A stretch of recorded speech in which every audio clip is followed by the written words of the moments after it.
Phone calls are one of the most valuable conversions that you can get from Google Ads, especially if you're a service business. But they're also one of the easiest things to track wrong.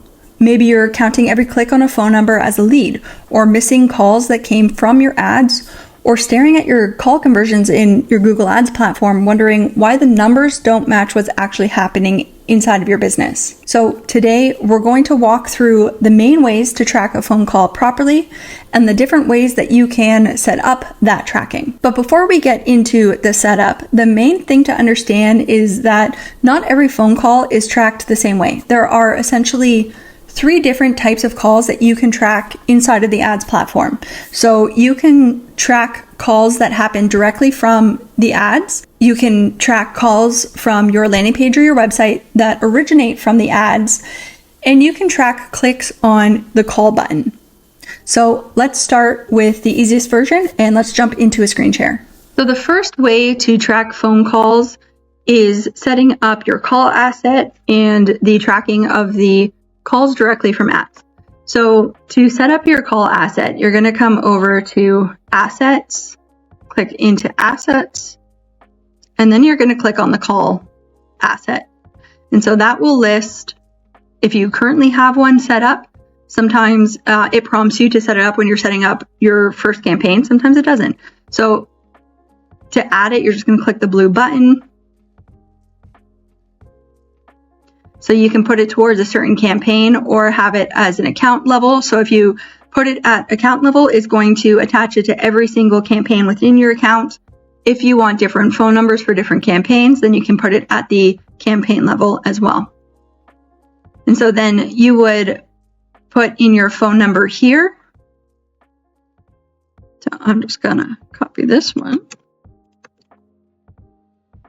And then it asks you the conversion action. So use account settings call from ads is what you want to do.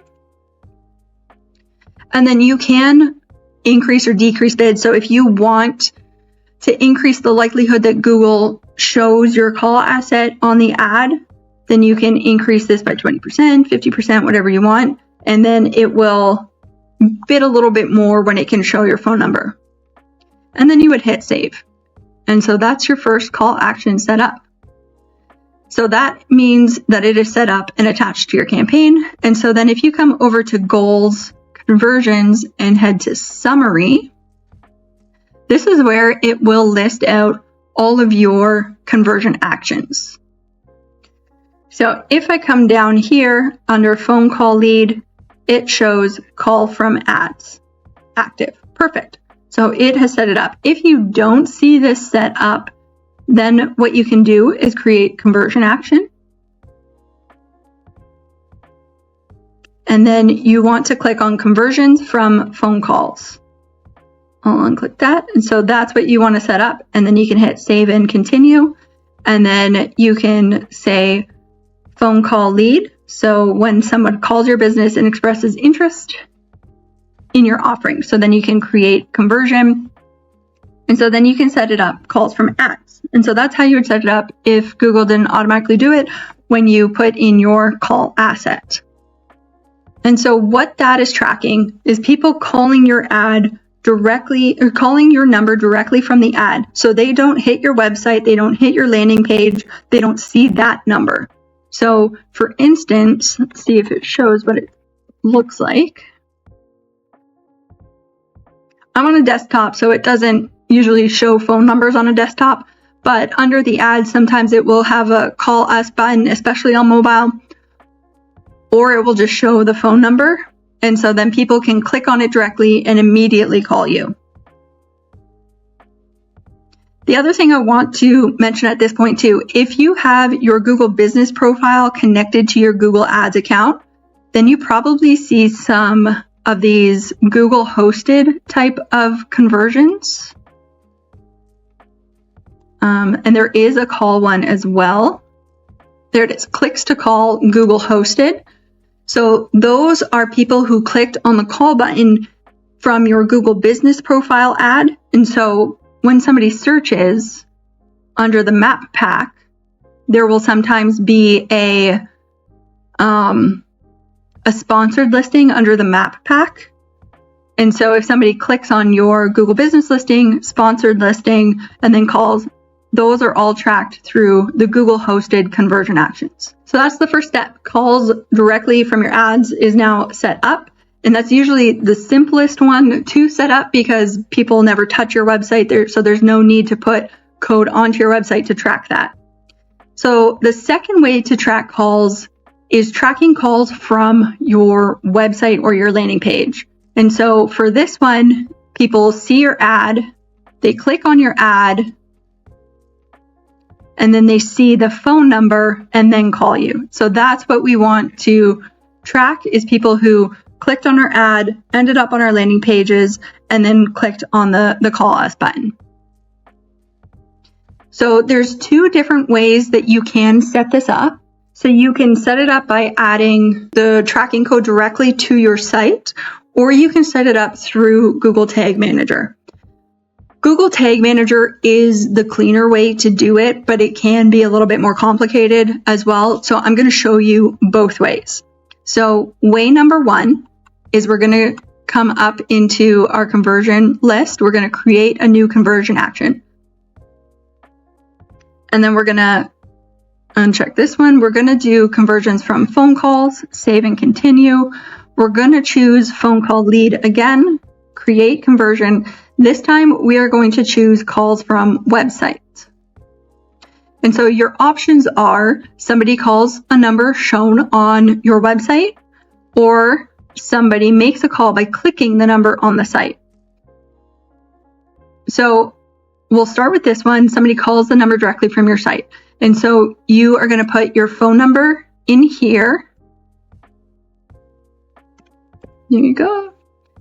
And then the phone number that you want them to reach in the bottom one. So if you are not using a tracking number, if it is just your actual business number on your website, the numbers are going to be the same. If you're using a tracking number on your website, then you're going to put the tracking number up here and then your actual business number down here. Now, one thing that I want to make really, really clear and hammer home is that the number needs to match exactly what the number looks like on your website. So if you have brackets on your number on your website, make sure you have the brackets here. If you don't have brackets, make sure you don't have brackets. It has to match identically to how it is listed on your website. And the reason for this is because Google is going to use a Google forwarding number to track this. And so when somebody clicks on your ad and they go to your site, it is going to replace your actual phone number. So if your phone number ends in 0123, it is going to replace that with their own tracking number so that they can start tracking the duration of that number and everything. So you want to make sure it is exactly how it is seen on the website so that Google can detect that and make the switch to their own number.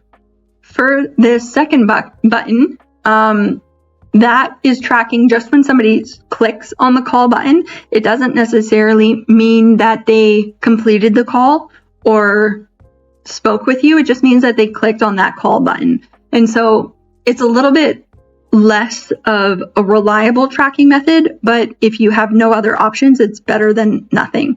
But ideally, if you can track the true phone call, you want to track that rather than just a click. But I'll show you everything. Okay, so we're going to start with forwarding number on the website. We're going to use that event. Hit save and continue. And now it is set up. So there are two ways that you can set it up. So you can set it up through Google Tag, or you can set it up with some code. Okay, so we're going to hit finish and I'm going to go back into it.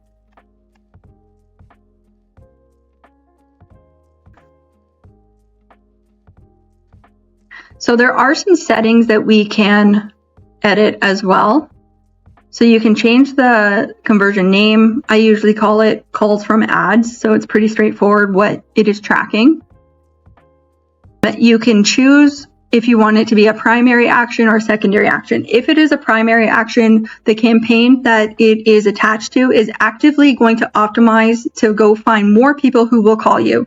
And so if it is a true phone call action, you do You usually want to keep it as primary. If it is secondary, it's still being tracked and you can still see the numbers on this sheet, but the campaigns are not actively optimizing towards that action. And then you can put a value towards it as well. So if a phone call to you is worth $100, you can put $100 in there. It does give a signal back to the Google's bidding strategy to optimize towards conversion actions that are more relevant or a higher value for you. I will say smart bidding kind of overrides this, and it doesn't necessarily mean as much. So if you are using like a maximize clicks or maximize conversion bidding strategy, this doesn't necessarily matter as much.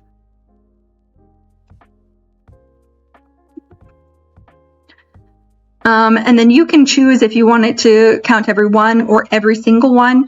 You usually want to keep it on one. So if somebody calls through the ad multiple times, if you are on every one, then you're going to be charged your cost per conversion for each one of those phone calls, and Google is going to track each one of those phone calls in your conversion column. If you have it as one, if somebody calls that number multiple times, it is only going to track it as one. Then you have your phone numbers. The call length, you usually want to keep this at a significant length. So if you put it at like 10 seconds, then once the call connects, if it goes to voicemail or if it's somebody calling for a competitor, they just have to stay on the line for 10 seconds and Google counts that as a conversion. But it doesn't necessarily mean that it's a good conversion. So you want 60 seconds is usually that mark, sometimes 90 seconds. But it's usually that mark that indicates that it's a good phone call. They're on the phone with you. They're not looking for a competitor because they've spent at least a minute with you. And then the click-through conversion, I usually make it as long as possible. So that means that if somebody interacted with your ad a week ago and then didn't convert, but then came back and converted today, it will still give part of that conversion to the ad because at some point in that customer journey, they interacted with your ad. And so I like to keep this as long as possible because if somebody interacted with our ad, even if it was 60, 90 days ago, especially depending on what your sales length is, like some people's sales length are a little bit longer, I still want to know if that person interacted with our ad 60 days ago, but then converted 60 days out. I still want to be able to know that.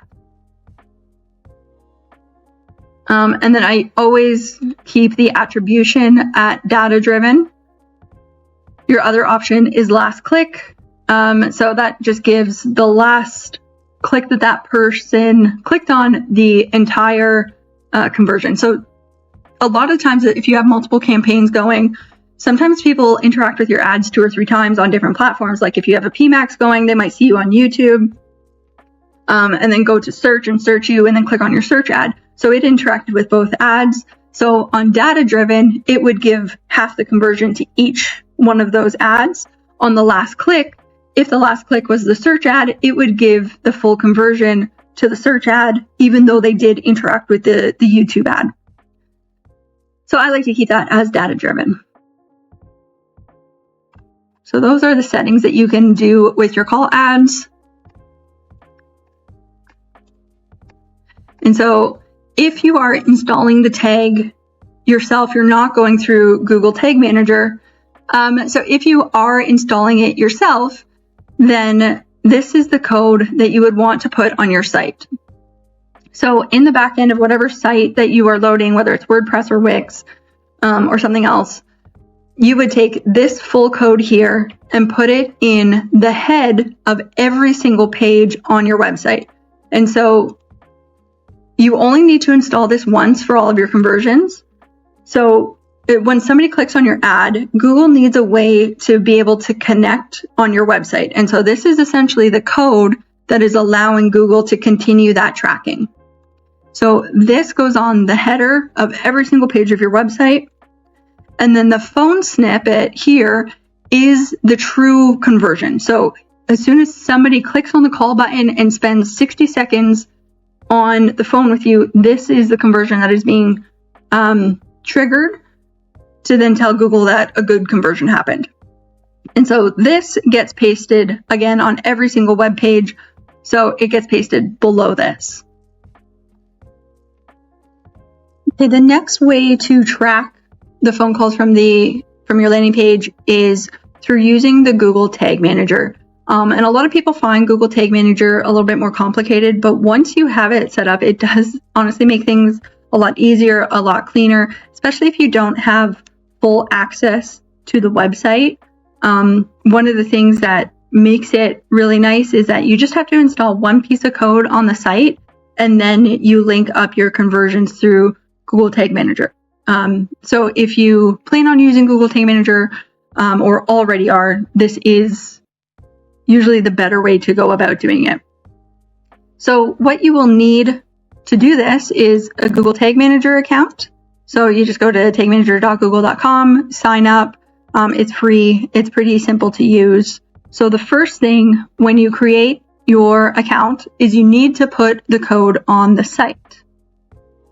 And so to do that, if you've just created your account, it's going to give you the code right away. If you created the account and X'd out of it and need to find that code again, it's under admin and then install Google Tag Manager. And so this is the code. So that code is very similar to the previous code that we saw. So you're going to copy this and put it into the head of your page of whatever website you're using. You're going to take this code and put it on the head of the page.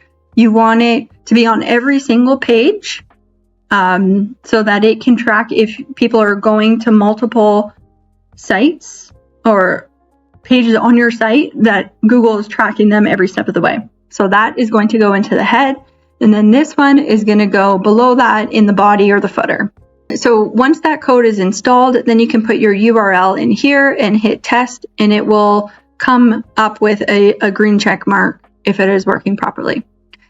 So once that is done, now we have Google Tag Manager connected to your website. So now we have to connect Google Tag Manager to your Google Ads account. So to do that, we're going to come over to the Ads account, and then under Tools, go to Data Manager. And it will show your Google tag here. You'll hit Manage. And then if you click on the tag itself, what we really want is this, the destination ID. So you can leave that up. Coming back to your Google tag, you're going to come over to Tags. And we're going to create this one, our Google tag.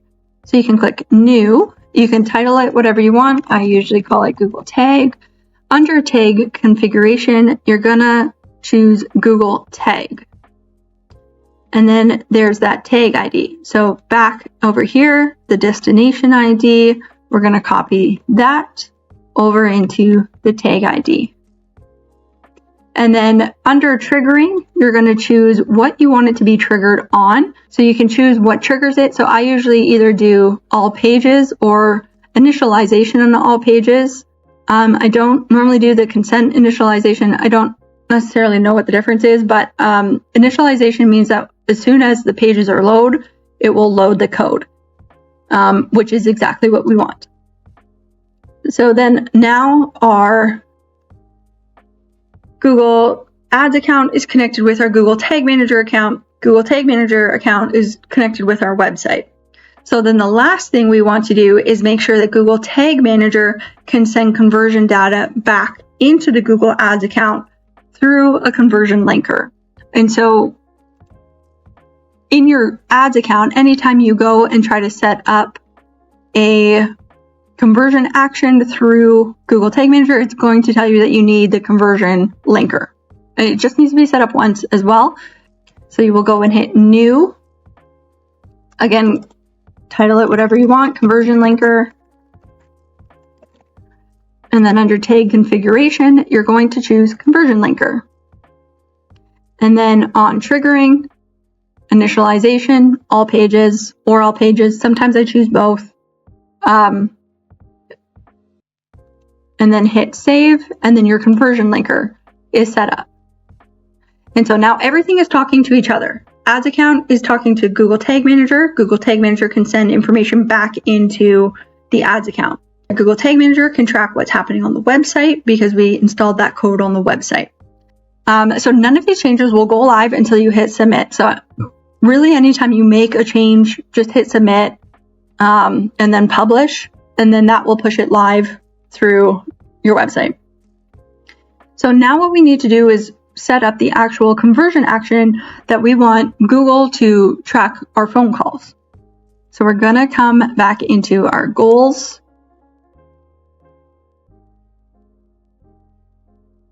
Then we're going to create conversion action.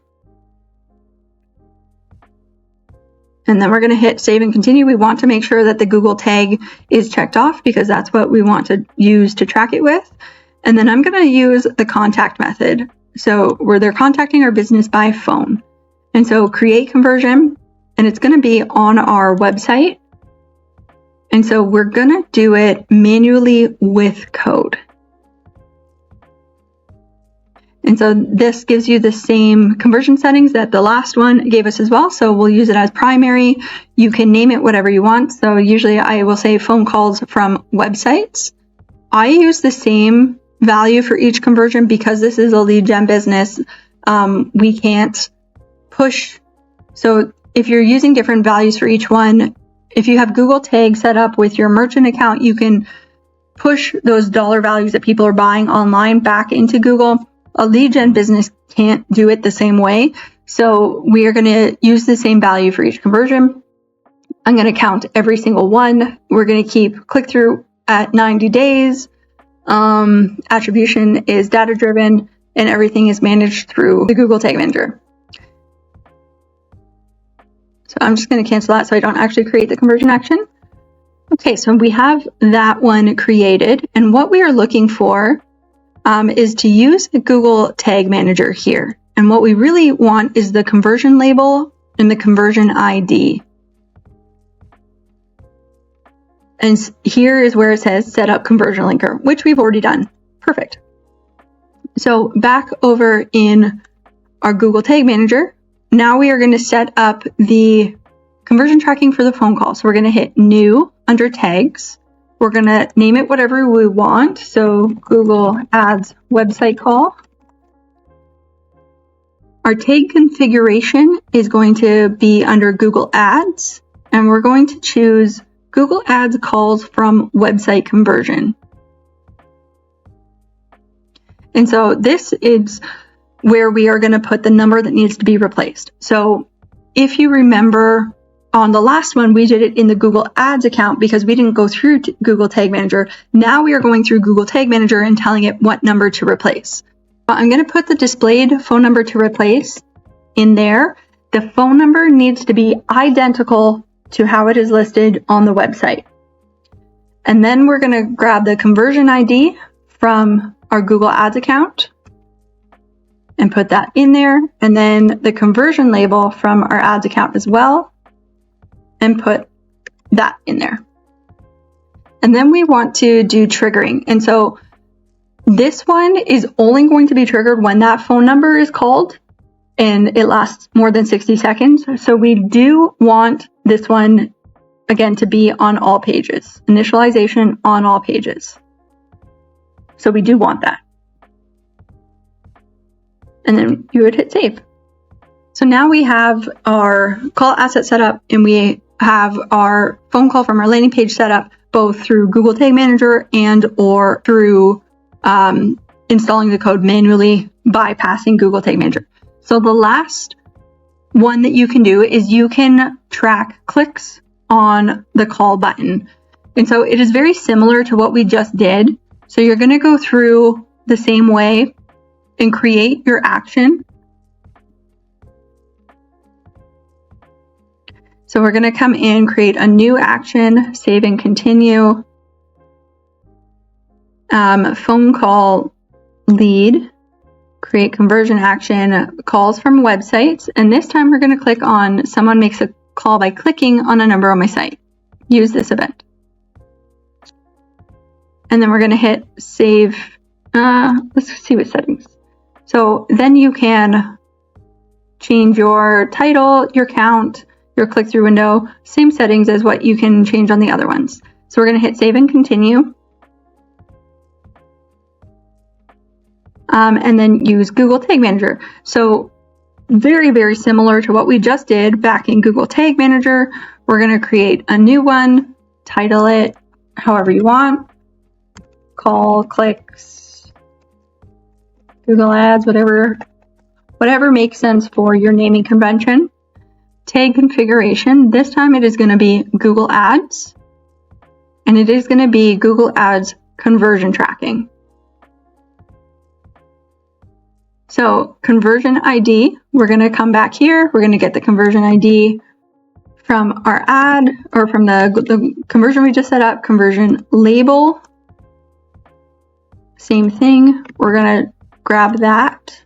I leave the rest of it blank because a click on a call button has no value. It's just something that we need to track. And then your trigger. So on this one, we want to trigger on a click. So if you come down under clicks, you may need to activate that. I'll show you that in a second, but we're going to choose just links, and it's just going to be some links. And so you want to make sure that on your website, you have the button set up as a link, so that on mobile, people can actually click it and call you. And so if I hover over this one in the bottom left-hand corner, you can see that it says tell, and then the 2 dots, and then the phone number. And so back over here, we're going to choose a click URL contains tell. And that's all it is. So anytime somebody clicks on one of our links, that links them to a telephone number. So this button here links them to the telephone number. If I scroll down to the bottom, and they have another one here, and it links to the phone number as well. And then we're going to hit save.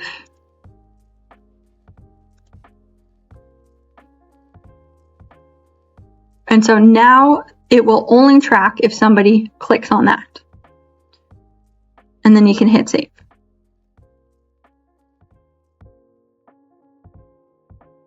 So if your account is new, you may not have that click available to set up. So if you need to find that click in the initial, you can come over to variables. And these are the built-in variables. So the click URL is the one we just did. Sometimes in a new account, it does not show that one. So you can click configure, and then you can click which ones you want to have access to. So you can do click text, click elements, all that kind of stuff. But you can, these are all the things that you can put tracking on for a click. And then the last thing to do is just submit it. After any changes, the changes don't go live until you submit it, and it pushes it to the website. And that's how you set up a click one. And now I will say the clicks, like I said, are not as accurate as the true phone calls, but if you have nothing else, then a click is really all you can do. I don't usually recommend having your campaigns optimizing towards a click, especially if you are using AI Max or PMax. So Google will go after the path of least resistance for your conversions, especially with the PMax. So if you are telling it to track for a click, it will go down the path that will get you the most clicks and not necessarily the most conversions, because it thinks that click is a good conversion. So for instance, I was running the ads for an automotive shop. We were having some issues tracking phone numbers just because the business owner didn't want to. And so we were tracking the click, and he really wanted to try PMax. So we tried PMax, and around month 2.5 to 3, we found that Google just completely shifted all of the budget to the display network, because it figured out that it could get us so many clicks on that display network, but none of them ended up in phone calls. And so especially if you are using AI Max or PMax. Do not optimize the campaign towards a click action, because it will just get you a ton of clicks that never really end up in true conversions. Now, the fourth option that I wanted to touch on is using a third-party call tracking software. So tools like CallRail, What Converts, or Call Tracking Metrics. And these can be really valuable when phone calls are a major part of your lead flow. And the basic idea is pretty simple. So the platform gives you a phone number or a tracking number, and then that number forwards to your real business number. And so the customer still reaches you like they normally would, but behind the scenes, the software tracks a lot more about that call. And so depending on what platform you use, you may be able to see where the caller came from, which ad or keyword generated the call, whether it was answered, how long it lasted. You can listen to the recording so that you and your team can evaluate it.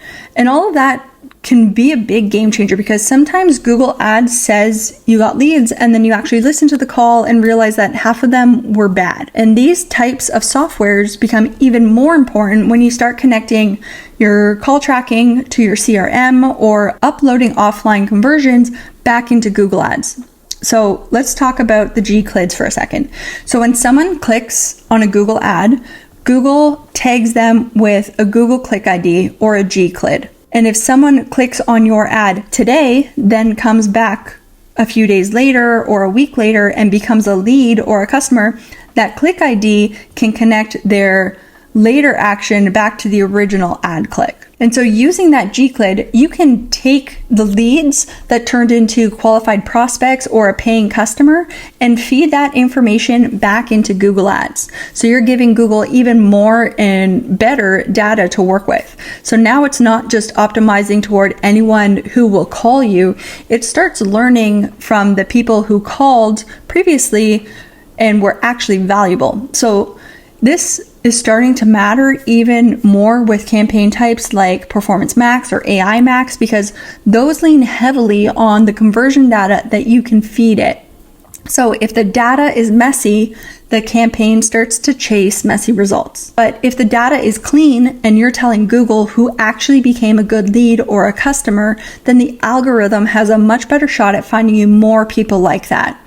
And that's the real edge that call tracking software gives you. It's not just necessarily a prettier dashboard. It's that you can start connecting the ad click to the call and the call to the lead quality, and then eventually the lead to the revenue. And then you can feed all of that information back into Google for it to better optimize for new clients for you. Now, do you always need a third-party call tracking number? No. For some businesses, basic Google Ads tracking is more than enough. You only get a handful of calls, you just need directional data, and you're not necessarily ready to deal with call recordings or CRM data. Then starting with your Google Ads call tracking is totally fine. But if calls are a major source of leads, or lead quality is a real headache for you, or you want to listen back to the calls, track booked appointments, connect leads to your CRM, or start to send qualified lead data back into Google, then a third-party tracking tool is worth a serious look for you. So once your calls are being tracked properly, the next thing to fix is the quality of the clicks coming into the account in the first place, because tracking tells you what happened after somebody clicked on your ad, but if Google is spending your budget on junk clicks or junk searches, bad fit prospects, and people who were never going to become paying customers, then even perfect tracking won't save your campaign. So click right here to watch my video on how to stop wasting money on junk clicks. We'll go through how to clean up the traffic before it ever becomes a lead for you. So I'll see you over there.